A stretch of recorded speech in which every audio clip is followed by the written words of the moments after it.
Am I too young to get a vampire facelift? Will I have to keep on with it? I am 21 years old and would like to go for a vampire facelift. I have a lot of acne scarring, uneven skin, and sagging in my mouth area. Am I too young to get the vampire facelift? Will I have to keep up with it for the rest of my life if I start it? Thank you for your question. You submitted your question without a photo. You're asking, are you too young to have a vampire facelift? And will you need to continue doing it? And you describe in the question that you are 21 years old and that you are dealing with certain issues, including acne scarring, uneven skin tone, as well as sagging around the mouth. Well, I can certainly share with you, even in the absence of a photo and more details of your situation, the approach that I would suggest considering and understanding the distinction of what exactly is a vampire facelift. A little bit of background: I'm a board-certified cosmetic surgeon and fellowship-trained oculofacial, plastic, and reconstructive surgeon. I've been in practice in Manhattan and Long Island for over 20 years. I've been a longtime member of the Vampire Facelift network of doctors, and I've also been a resource for the media periodically when questions arise about the vampire facelift. So I think it's important to make a distinction between the vampire facelift, which is a very specific procedure exclusive to the doctors trained to perform these procedures in the Vampire Facelift Network as envisioned and developed by Dr. Charles Runnels. So a vampire facelift is a very specific procedure. It involves the application of a single syringe of a hyaluronic acid filler that is used generally for people who are experiencing facial volume loss, which is often associated with facial aging. And it means a placement in areas such as the outer part of the brow, the nasolabial fold, the under eye area, the lower lip area, the outer corner. But it's one syringe, 1 cc. And with that performed is the use of platelet-rich plasma, or PRP. And again, it's applied in a very specific way to create a stimulation of the layers of skin so that the face has a nicer glow to it. And this is very unique to PRP. Now, that is in distinction to what is often used to refer to the vampire facelift, which is PRP, or platelet-rich plasma, by itself. Now, in terms of your concerns, taking a step away from just the concept of a vampire facelift, now that you understand what it is, acne scarring management requires proper evaluation. One size, one strategy doesn't apply to everybody. And when I look at a patient with acne scarring, I take regular pictures, I take photos with the method called backlighting to look at the shadows, and I essentially classify the different scars according to a standard. And these standards terminology include rolling scars, boxcar scars, ice pick scars.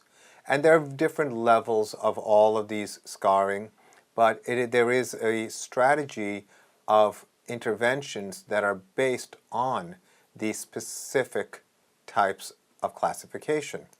Further, it's also important to recognize whether there's volume loss, such as fat loss, under those scars. So when you are considering a procedure, and for example, let's say that there is a potential value in helping your scars with PRP. Well, I'll explain to you a strategy that we employ.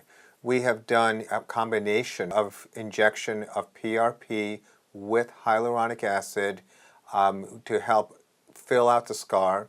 And basically the hyaluronic acid adds volume, provides a scaffold, while the PRP brings in collagen and brings in blood supply and does a lot of things that help remodel the skin. we've also applied the method of microneedling and then applied PRP on top. So there's different ways that PRP can certainly be applied. We've also, of course, injected PRP under the skin to help improve the fat volume under the skin, to help improve the quality of the skin. Acne scars can also be managed not only through regenerative technology, but with the use of different laser devices and thermal energy devices. And so you can appreciate that there is a lot of ways to manage acne scars. So in terms of the potential role of PRP, there is something to be said, certainly, of its value. But it is important to understand that there is no way for most people with acne scars to eliminate the scars altogether. These represent areas of permanent tissue loss. Our goal as physicians is to try to perform procedures with a strategy to diminish the effective contrast between the different depths of deeper shadows versus contrast, which draws the eye's attention. So it's about improvement. And a lot of times these improvements are not just after one procedure. It's basically you treat, observe, and you also get a perspective after particular areas are improved. And so there's an ongoing process. So you ask about whether you have to maintain anything.